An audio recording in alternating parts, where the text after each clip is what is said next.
just wanted to take this time to thank my pastor for Pastor Cliff and for giving me that opportunity tonight to bring this word to our elder, Nadia, and to all the ministers and everyone in their respective places. So thank you once again. Tonight we'll be coming from you who are your Bibles. I'm going to pass the phone around and read this for sure.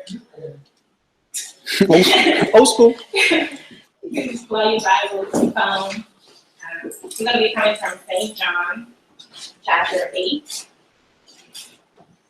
We're going to be coming chapter 3. St. John, chapter 8, verse 3.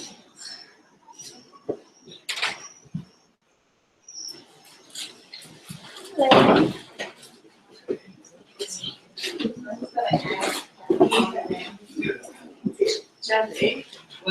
Chapter 8, verse 3. Some verse 3 to 11. Okay, St. John chapter 8, verse 3. And the scribes and the Pharisees brought unto him a woman taken in adultery, and when they had set her in their midst, Speak loud.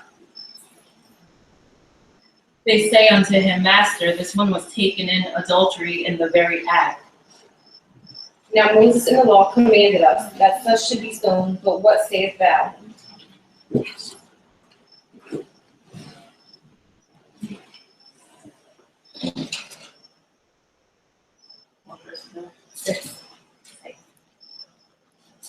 So this they said, tempting him, that they might have to accuse him.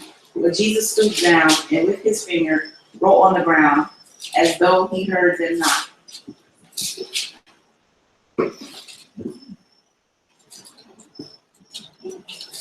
So when they continued asking him, he lifted up himself and said unto them, He that is without sin among you, let him first cast a stone at her.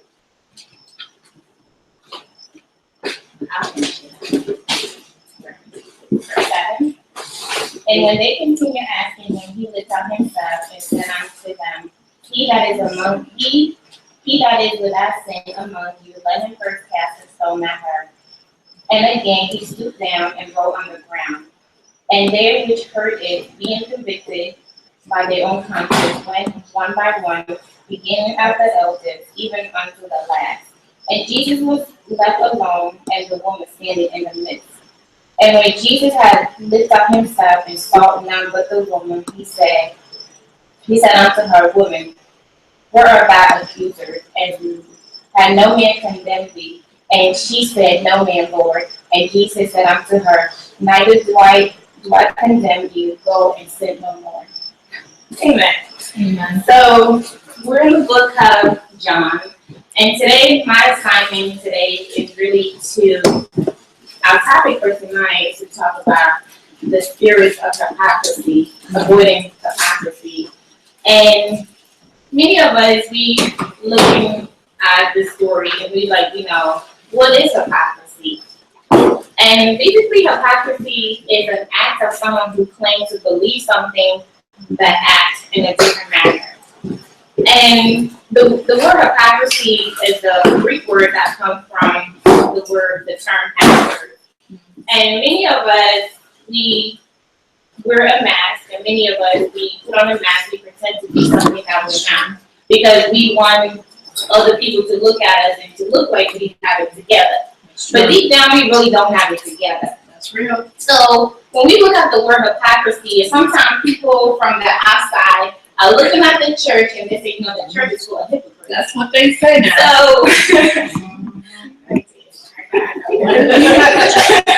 I got one.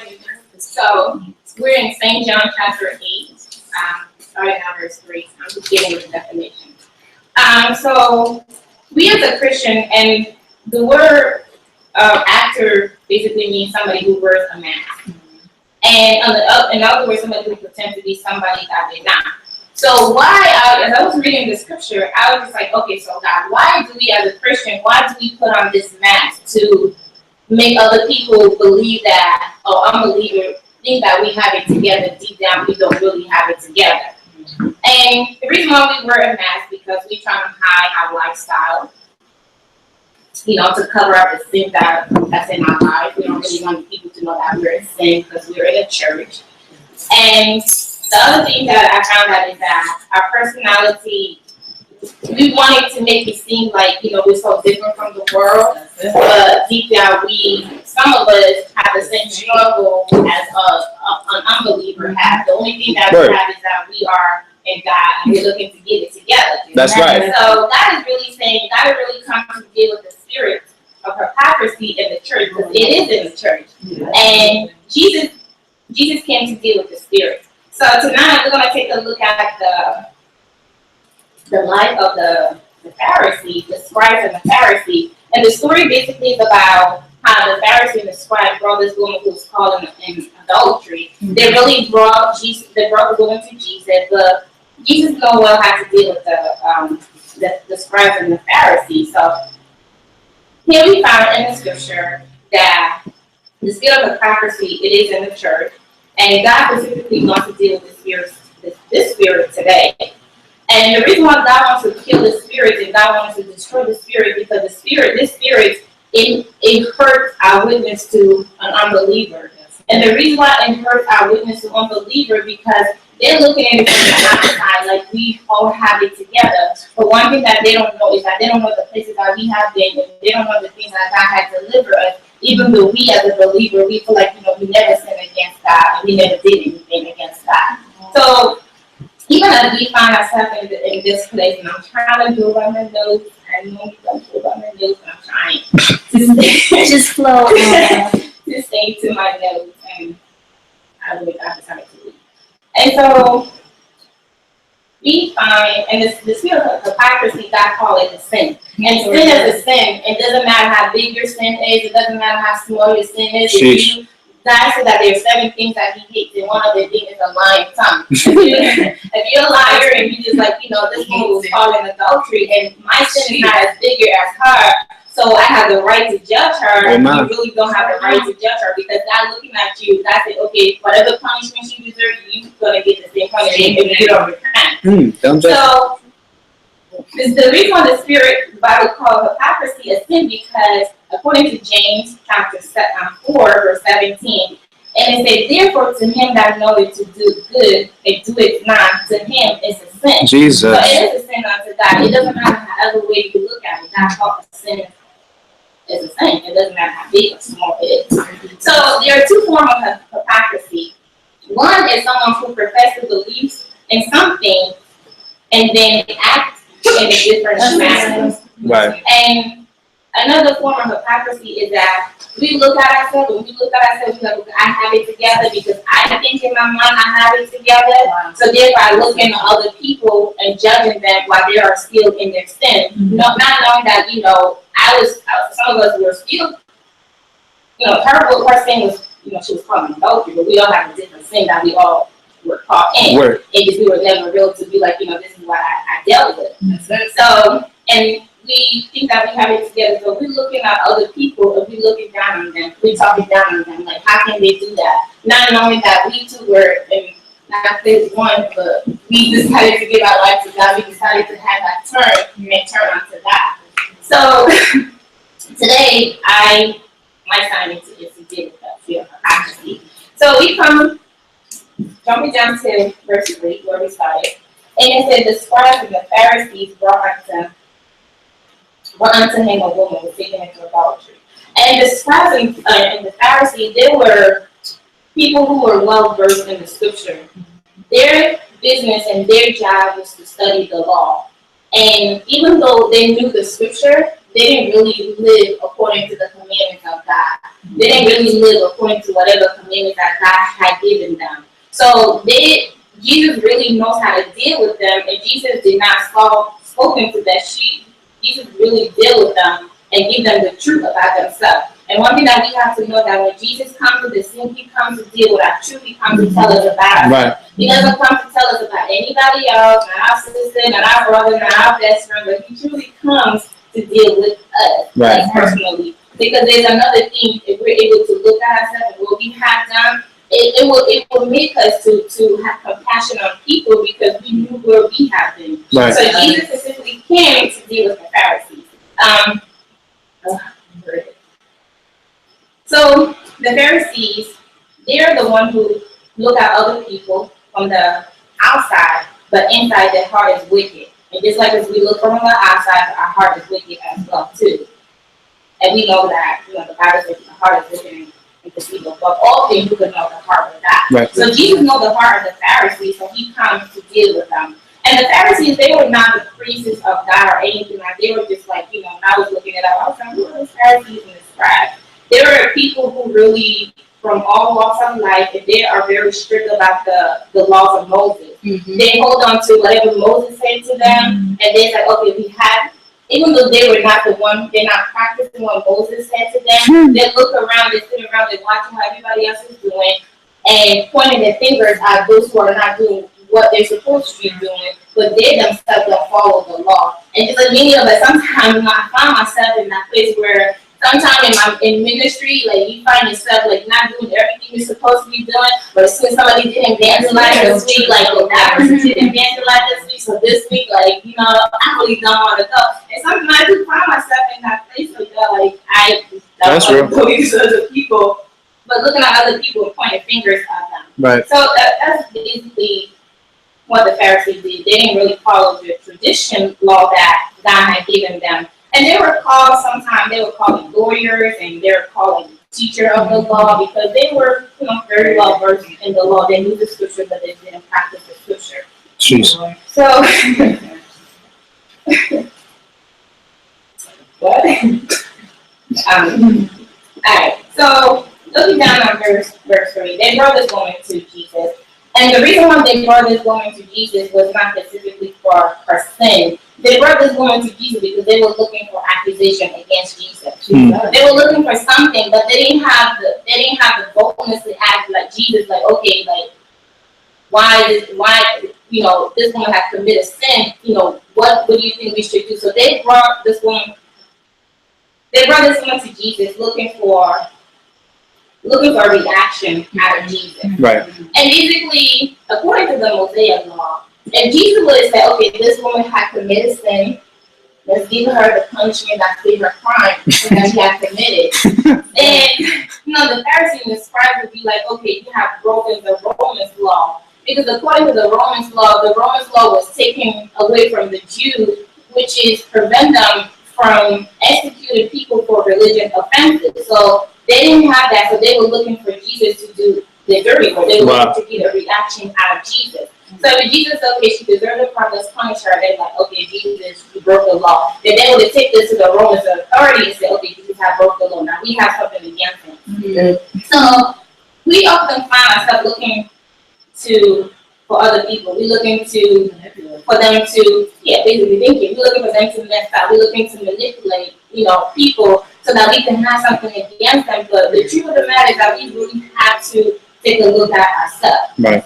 So the right was taken from the Jews to execute people for, religious offenses. So now they're looking for Jesus to do what they cannot do. And hope I'm making sense. Amen. Verse 4, moving on to verse 4. It says, and they said unto him, Master, this woman was taken in adultery in the very act. Now, like I said before, they were looking to get a reaction out of Jesus. Clearly, the Pharisees don't care nothing about the law of God. They don't care about the laws of Moses because they don't obey. But they're looking for other people to mess up so they can have something against them. Mm-hmm. And just like they don't care, but they're the one who say, okay, I'm not doing what I'm supposed to do, but I expect you to do what God has called you to do. Because if you really look at it, they're not looking because this woman has disobeyed the commandments of God. They're really looking because they're looking for a reason to have against Jesus. Right. Even though this is about the woman, the real hypocrisy in this story is really dealing with the Pharisees in this story. So, according to the law, they brought the woman to Jesus, forgetting that according to the law, it required, I believe it's in Leviticus chapter 20, verse 10, where it talks about if anyone had committed such a sin, both the man and the woman should be brought and they should be stoned to death. But sometimes we become so focused on other people's sin, we become so focused on pointing our finger that we forget that us pointing our finger, we're walking in disobedience towards God's command. We're really not fully following everything that God is calling us to do. So they didn't bring the man, they didn't bring the man. They just dragged the woman in there. So, you know why you did this? We're just gonna leave the man alone. We just need a reaction out of Jesus. So we're just gonna bring the woman and see what Jesus had to say about this. So sometimes we are we're so blind by our own self. And sometimes even when I was reading the scripture, I was like, you know what? As a Pharisee would take a look at themselves in the mirror, because the we're supposed to be a mirror to ourselves. When we read the word, we're supposed to find ourselves in the word. Every time you read this word and you don't find yourself in the word, like, I don't know what you're reading. Maybe you're just in denial or something. Like, you should be able to, the word should be able to convict you, and you should be able to, like, oh wow, that was me. Because on Sunday, Minister Kenty and Minister Megan preached, and one of the things she talked about is that, you know, we boasting in other people's pain and other people's, you know, downfall is really evil to God. And something I find myself, like, especially when somebody has did me wrong and the person's going through something, I'm like, you getting exactly what you deserve. That's right. I don't really feel necessary to pray for you, even though I know that I'm the only way for me to the only way for me to have a compassion for you is if I go and intercede for you, because when you pray for somebody, God begins to tell you what they're dealing with, and you just okay, God, now I understand why they're acting like this. Well, it compels you to have compassion for the people, you know, for whoever that did something wrong to you. All right, and I was really convicted by the word. And Monday I was just messed up, and I was not even here, and then I've been nice too. So, passing up the time. So we're talking about, now we're going down to the Mosaic Law, going back to the Mosaic Law. And what was the purpose of the Mosaic Law? The purpose of the Mosaic Law was specifically given to the nation of Israel. And they were made out of three parts: the Ten Commandments, the ordinance of God, and the worship system. And the purpose of this law was to accomplish and to reveal the character of God to the nation of Israel, and to set them up, Israel, apart from other nations, so that so that they don't be like everybody else. And just like we as a Christian, we are set apart to do God's will. We're not supposed to be like the world. We're not supposed to act like the world. Right. So therefore, we really don't have the right to point our finger at other people. And so, moving on. And one thing that the Pharisee, and then even though this law was given to them, one thing that they failed to do and understand was that Jesus did not come to destroy the law or the prophets. Jesus came so that the word of the prophets can be fulfilled. Right. And that's one thing that they failed to understand, because everything that Jesus said, they're using against him, like he came to, like, you know, to abolish the law of Moses, but that was not the case that Jesus came into the world. So moving on to verse and it says, but what that says. And so, like I said before, they're looking to get some kind of reaction out of Jesus. And when Jesus didn't give them the response that they were looking for right away, they continued to demand an answer to their question. Mm-hmm. So basically what the Pharisees and the scribes did was that they used this woman against Jesus. They used her to get a reaction out of Jesus. They used her to see what Jesus was going to say concerning her sin. Yes, let's just be clear that what she had did, Jesus did not condone. It was against the commandments of God. And Jesus wasn't like, oh, you did this, like, you know, it's okay to order. Like, that's not what Jesus did. It's not. He does not condone her sin. And just like the same way, some things that we have done, Jesus is not in agreement with it. But he doesn't condemn us. He doesn't cast a stone at us. But we're so busy want to be ready to cast a stone at each other instead of building each other up. But one thing I realized is that even though people are in sin, you have to know that they're still hurting. They're giving me love. They're giving me money to encourage them. So can you imagine what this woman is going through? Just knowing that, okay, these people, they want me to die. And according to the law, because I have committed this crime, the crime fits the punishment. So can you just like imagine what was going through her mind?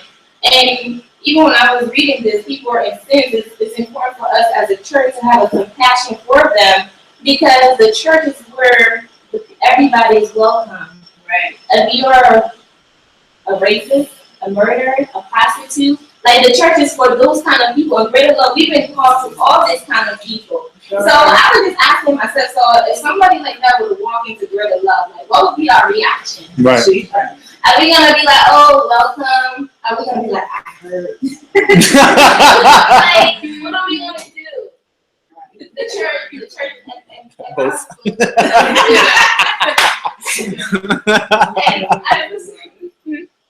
I was really looking at the church as a hospital, Right. where people come.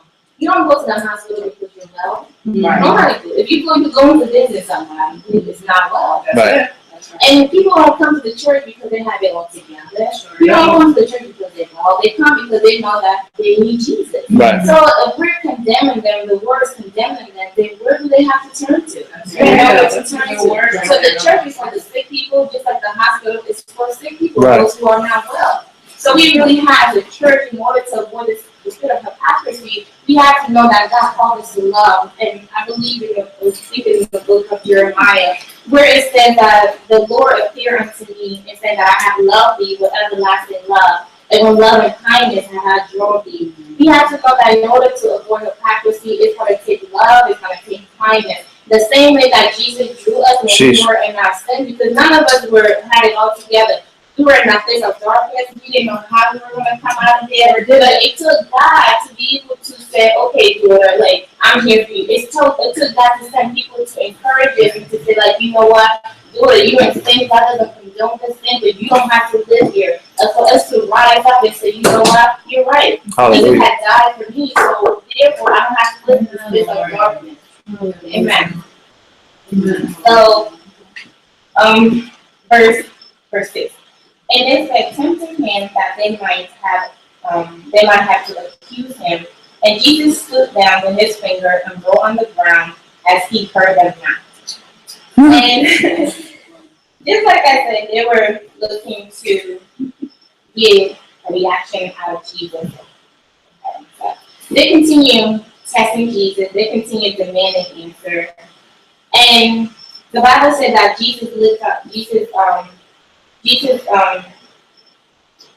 so they were looking for accusation against Jesus. And when they didn't find any, because Jesus was, even though they were talking, Jesus was like not answering them right away. And sometimes when people are talking to you and you're not giving them the answer right away, we either get frustrated or we just like, okay, never mind. But these people, they were very consistent and Right. because they want an answer. And it said Jesus stood down. So which just means that Jesus was, and with his finger he wrote on the ground. Honestly, we're not going to add to the word, we're not going to take from the word. We don't know what Jesus wrote on the ground. If he really wanted us to know, it would be here. Mm-hmm. So I don't know what he wrote on the ground. I was doing research, I didn't find anything. People trying to come up with all this stuff, I was just saying, it just doesn't say, so we're not going to add to it. And verse 7 said, and when they continued asking him, he looked up himself and said unto them, he that is without a sin among you, let him first cast a stone at her. And this is the key. So, what is Jesus saying here? Jesus is basically saying, okay, this woman, she has committed sin, let's execute her. But let's do it right. Let's do it the right way. According to the Jewish law, I was reading, and it says that when somebody had committed a sin, that she had committed adultery, so she was brought before the person who witnessed the act is supposed to be the person who put the first stone. Mm-hmm. So Jesus was basically saying that, okay, you have witnessed this crime, this thing. if you can look at your life, because if you first cast the stone, it's saying that I have no sin. But we know that's a lie. Right. The Bible says that all have sinned and fallen short of the glory of God. So Jesus basically was saying that, okay, if we're gonna execute this woman, let's do it right. But I need you to take a look at yourself. Can you honestly look at yourself and say, I have no sin? I have not sinned, so therefore I have the right to be the first one to cast a stone. And just like when people are caught in the act of sin, and one of the things I began to ask is that, are we so quick to judge the person? Are we so quick to judge the sin of other people, forgetting our mistakes, forgetting how we have not obeyed the commandments of God, forgetting how we have not obeyed the leaders of God? Because the same punishment this woman deserved is the same thing most of us deserve for not obeying the commandments of God. Just like I said before, there's no such thing as big sin, like your sin is greater than my sin, like, I don't know, sometimes we look at it like that. We do. That's right. It is, but according to the Bible, sin is a sin to God, and God is calling it as what it is. Jeez. And so Jesus basically saying that, you be the first one to cast a stone. And I looked at my life and I was like, do I have the right, when people are in sin, and they're already hurting, and they're already feeling condemned, do I have the right to be the one to put my fingers at them? If you were to take out your life, you would truly to look at your life and not lie to yourself, right? Would you be the one to cast a stone? And the answer is no. And I was like, wow, Lord, as a church, if we can have it together like this, if we can truly, when people are in sin, we can just look at ourselves and say, you know what, I don't have the right to judge this person, so therefore the only thing I'm going to do is I'm going to encourage this person and say, this is not the place where God wants you, but we're going to pray through this and we're going to get through this instead of condemning you. Because remember, the same way it took Jesus' love and kindness to draw us, it's the same way Jesus is looking for us to draw other people in. We can't draw them in by being judgmental. We can't draw them in by being judgmental towards them. That's only going to pull them away. Right. So we really, as a church, as a body of Christ, have to take a look at what are we doing? Why is the people calling the church being the biggest, a place of where everybody is a hypocrite? We really have to examine that. So I want to encourage us not to be so quick to be the first one to cast stone at people. We have to encourage people because remember, if you have done something, let's say that you got rebuked by an apostle, and you know what you did was just wrong, and he just rebuked you from the door all the way to your house. The last thing you want is for him to come back and just be like, you know what? Because you have did this, I no longer love you. Because you have did this, you deserve to die. Like, no, he come back, he encourages, and he say, well, daughter, son, this is what you have did, this is wrong, this is not pleasing unto God. This is how we're going to get it right. We're going to pray and we're going to seek guidance from God. We're going to pray and we're going to see what God says. That's how we're supposed to be drawing people in, not by throwing, casting stones at them, because we ourselves didn't deserve it. Right. But God, with his love, he decided to draw us, and he decided to die for us so that we no longer have to live in our sin. So and verse 9, verse 8 says, and he stood down and walked around. Again, he stood down, writing on the ground, but he knows that he was writing on the ground.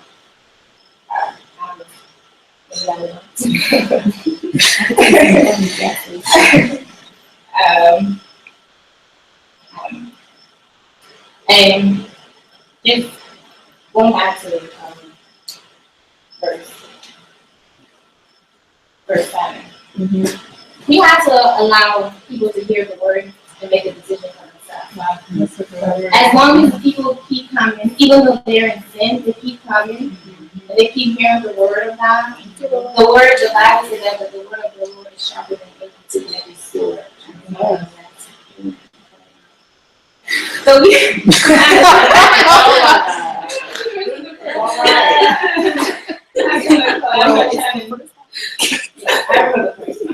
We have to, sorry. Amen. Amen. But we have to allow people to hear the word and let God do, and let God's word overwork on them. That's because it's the same way when we were in sin, we continued to come to church. You sure did. I sure did. Even when we were in that place of brokenness, in that place of hurt, in that place of depression, we can just get to come to the house of God and hear the word, and the word changes, the word transforms us to the point where we are no longer in that place of darkness, we're no longer in that place of depression. Even when we do find ourselves in that place of depression, we're like, you know what, I have to come out of this. This is not the place that God requires for me to be. So we have to allow the word of God to go to work. And it's trying to change people because it's only God who is able to do that. We can't do it. So, and then verse 9 said, and when they have heard it, being convicted by their own conscience, excuse me, and just like I said before, the word of the Lord supposedly convict us. The word of the Lord supposedly, when we are in sin and we continue to hear the word, it's supposed to convict us to the point where we're like, you know what? I have to turn away from what I'm doing. And these people, Jesus was talking to them, and the witness, when they heard this, and Jesus saying that he that is among you, without saying, let him first cast a stone, they begin to slip away, like, ooh, I don't have the right to cast a stone. I did this on Monday. I did that. Like, we don't have the right to cast a stone. So the word is supposed to convict us. Just like I say to you guys, like, you know, the word really convicted me on Sunday. And ever since then, I try to be more mindful of, you know, not to rejoice in other people's pain because of what they have done to me. And, I mean, that is my truth. It's like, it's raw, and it's like, you're a Christian. How can you think like that? But hey. So it's just like that. So, and he says that, and they went one by one, beginning from the eldest even to the last. And Jesus was left alone, and the woman standing in the midst. And so they realized that they didn't have the right to cast a stone at this woman. And they were convicted by the question that Jesus asked them. Because one thing, if Jesus asks you a question or Jesus tells you something, if you truly have examined yourself and you really examine yourself and you see yourself in the Word and you're walking according to the, you examine according to truth, according to the Word of God, you will know that it is by the grace of God that God is even, you know, giving us an opportunity to even read His Word and to be able to see ourselves in the Word, to be able to be convicted by, you know, the Word that He has written to us, so that we can turn away from whatever it is that we are doing, so we can turn away from the judgment, so we can turn away from, you know, pointing our fingers at other people. So it is really the Word of God that is going to convict us. And I was reading. It says that they went from the oldest to the youngest. And sometimes when we are in sin, and I feel like, you know, maybe the oldest one was more convicted. Maybe, you know, he had did something and he's like, okay, like this word, like he's talking to me. So therefore, I'm just going to withdraw myself from the situation. When we know that Jesus is talking to us, if you're the one who's pointing your fingers at people, if you're the one who's, you know, judging people, if you're the one who's walking hypocrisy and this word comes to find you today, basically Jesus is not mad at you, he just wants you to stop because it doesn't please him, because it's a sin to him, and he doesn't like it, so he just wants you to stop. Amen. Stop.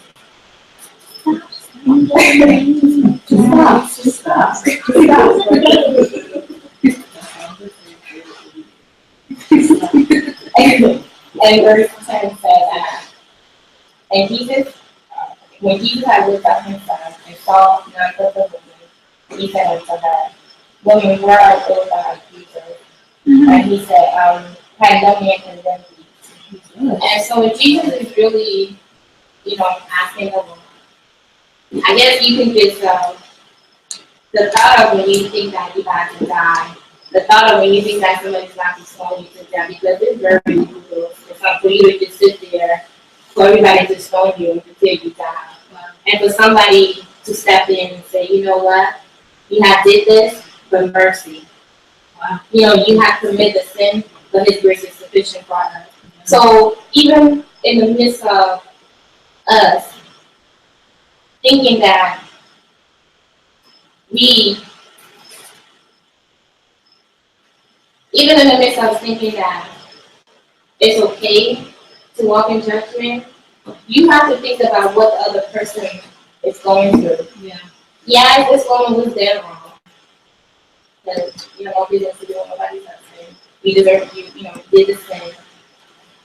But it's also good to take responsibility for the things that we have done. Right. And when we are truthful, the truth of the matter is that when we're truthful, God is able to help us. Mm-hmm. And the reason why we sometimes as believers, we're a mess because we don't really want people to know who we truly are. Because if we were to come to the church and be like, you know what, say to everybody, like, I have committed this sin, I'm in fornication, what will people say? Will they still respect you as a minister, as a leader of the house? Or will you always have it in the back of mind, even though you confess it's sin because you want to be free, that people are still judging you? We really have to take a look at ourselves and just know that we are not in a place to walk in judgment.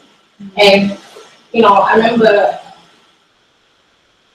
there's nothing wrong with our leader, because our leader has the right to correct us. There's a difference between being judgmental and somebody correcting you. Correction comes with love.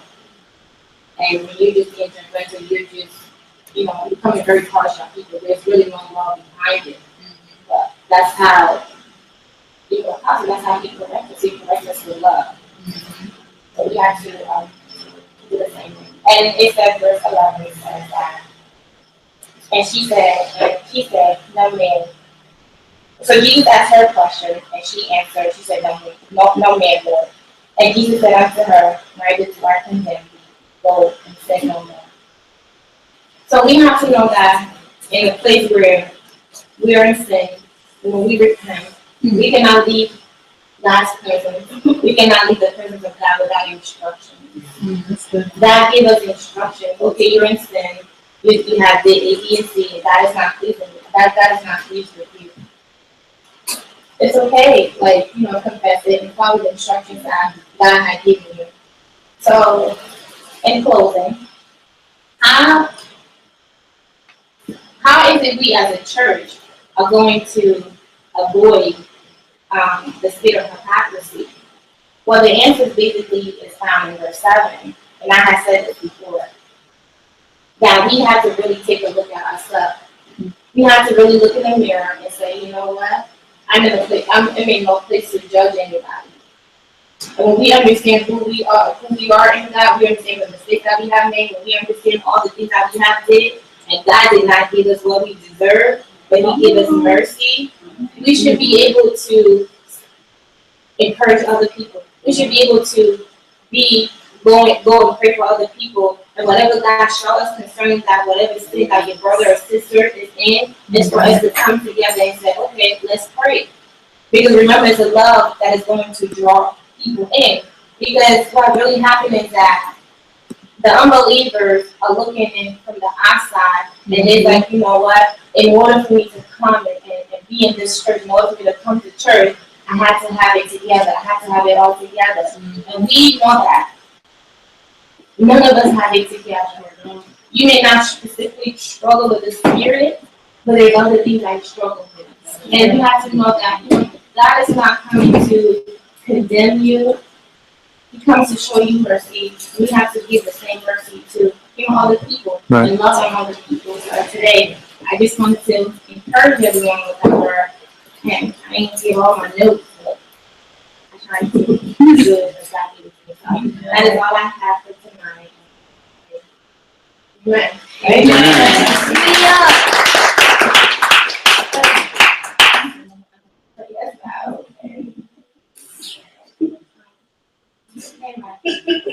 Glory to your name, God. Father God, in the name of Jesus, oh God, we just thank you right now, God, in the name of Jesus, oh God. God, we bless your name, oh God. We just thank you right now, God, for all God that you got us doing, God. Help us even now, God, Lord Jesus, God, to walk in love, oh God, Lord Jesus, God, and not to walk, oh God, in spirit, God, of hypocrisy, God. Not even, God, as you, God, come, God, to give, God, what I seek your sins, oh God, those things, God, Lord Jesus, oh God. God, we just try, God, to hide, God, Lord Jesus, God, those lifestyles, God, we just try, God, to hide, God. Now we know how to God what Jesus God. You can look at the heart of God what Jesus God, and you can tell by the very thing that is going on in us, God. We can hide from other people, God, and we can wear a mask all day, God, but we can never God hide our heart from you, God. So Father God, anyway, God, that we have hide from God, Lord Jesus God, anyway, God, that we have put on a mask, Lord God, we repent even now, God, we ask God that you God will forgive us, Lord God. Anyway, God, that we have walked in judgment, God, we say even now, God, we repent, God, for our sins, Lord God. Help us, Lord God, to walk in love, Lord God, Lord Jesus, God. Help us, Lord God, to take a look at ourselves, Lord God. And God, to look at ourselves, Lord God, and all the things that we have done, God, to know, God, that we're not in a position, God, to point our fingers, Lord God. So we thank you even now, God, that as the ministry, God, as word of love, Lord God, we're going to get it together, God, by your strength, Lord God. So we thank you, we honor you for all these things, Lord God. In the mighty name of Jesus, I pray. Amen.